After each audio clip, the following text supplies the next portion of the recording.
In today's tutorial, I'm going to show you how to enable or disable Snap to Grid on your GIMP application. So this should hopefully be a pretty straightforward process, guys. And without further ado, let's go ahead and jump straight into it. So all you have to do is select the Edit tab up at the top and then go down and select Preferences. And then on the left side, you want to expand underneath where it says Canvas Interaction and select Snapping.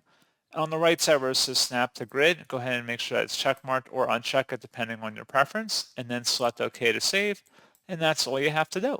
So pretty straightforward process, guys, and as always, thank you for watching. I do hope that was able to help you out, and I do look forward to catching you all in the next tutorial. Goodbye.